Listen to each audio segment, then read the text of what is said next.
You being King Slime and you fight that Cthulhu, but you die over and over again. If this is you, then you clicked onto the right video.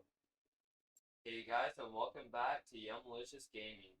I'm a Terraria streamer on Twitch, and I'm currently doing a Master Mode World, so go check me out at twitch.tv/YoungMaliciousGaming. We need to prepare a lot of things before the fight. So here's a lot of weapons I've collected in this world. So we got melee, range, magic, and summon. So melee isn't that useful for this fight unless it's like these ones got some range aspects, but it's not very good damage dealing. So I mean, only use these if you have them. For range items, we got platinum bow, which I highly recommend getting platinum with gold bow with jester arrows and frostburn arrows. Jester arrows are good for the first phase of the fight, and then frostburn for the second. We've also got flintlock pistol, 10 golds from the arm sealer, and then also tungsten bullets, which you just get tungsten bars, and then normal bullets you can do with silver as well. So flintlock pistol can do a lot of damage with tungsten bullets. So we got a musket and a keen harpoon, but both these you have to break an orb to get. This one directly from the orb, this one from the goblin army that comes after. And generally the Eye of Cthulhu fight is something you do before blowing up the orb, so I'm not going to use these. But if you do have a keen harpoon, I would recommend using it, since if you get close and spam click it, it does a lot of damage. So for magic, we got Thunder Zapper, which can easily take out Servants of Cthulhu since it shoots really fast. This too, because it has Pierce and it can like instantly kill them, and then also hit that Cthulhu. And we got a Summon, Blink Staff, which can kill the servants and then also damage out Cthulhu. It's nice to have a summon like this, Flint Staff or Slime Staff. They just deal a lot of extra damage. I'm going to pause the video right here because I forgot to tell you guys a few things. So first of all, I'd recommend having at least 300 health, which is 15 hearts. Also, I recommend having all the max amount of stars if you're using a magic item. And also, lastly, I'd recommend having at least silver armor. I have tungsten armor right now, and it's pretty easy to get. It shouldn't be that hard to go mining enough to get silver or tungsten armor. But anyways, back to the video. So for buffs, we got a lot of things in here. We got Swiftness Potion, Regen Potion, Iron Skin Potion, Thorns Potion, Endurance Potion, Archery Potion, and Cooked Marshmallow. I would recommend getting as much of these as you can, but it's not totally necessary to have like a Thorns Potion or Archery Potion. But generally, the more buffs you have, the better.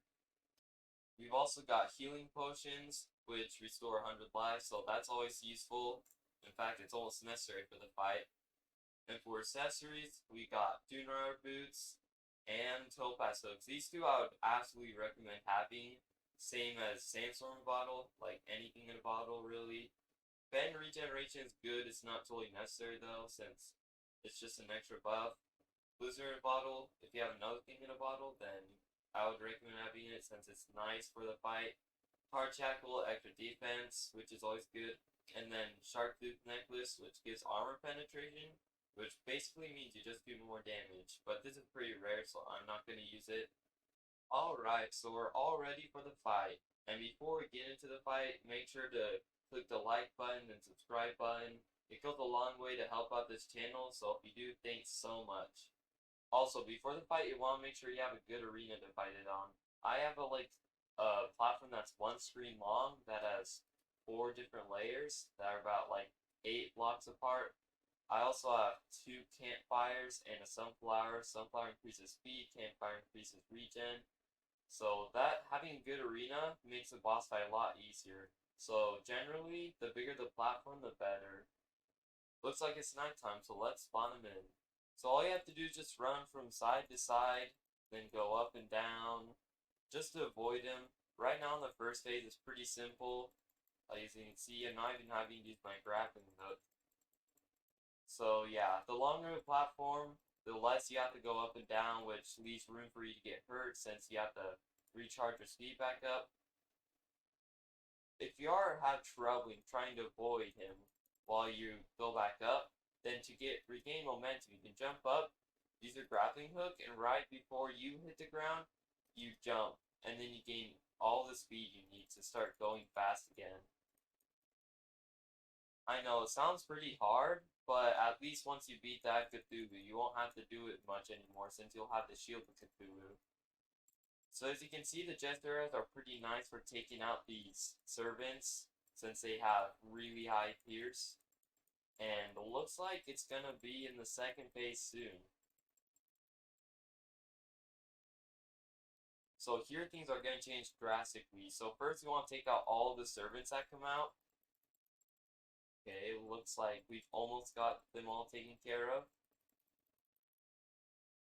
Alright, there we go. So what we're going to do is we're going to switch to Frostburn arrows.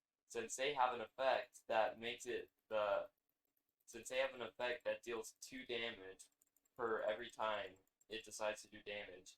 So that ends up doing a lot of extra damage. So as you can see, it gets really scary here when he starts going really fast. The trick is just to have speed built up by then and have a lot of platform behind you. Because then he can't hurt you. And right now you just want to keep on shooting at him. See, keep on running. And the more you damage him, the more he'll do this. So just as long as you have momentum built up, he can't hurt you. So if you have a really long platform, then this should be easy. If you have a short one, then this is the part where you're going to die.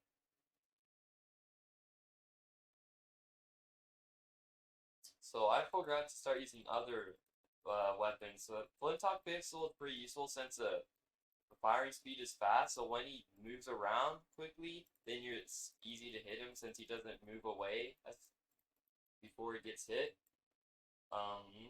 Emerald Staff, it's more useful for the first bit when you're hitting the eyes of servants, but I mean, it's still kind of useful now. Also, when you take too much damage, just use the auto heal, which I believe the default is H. I set it to the scroll mouse click, since it's pretty easy to get to. You don't have to move your fingers or anything on your keyboard. And Thunder Zapper is good for just hitting anything, including the servants.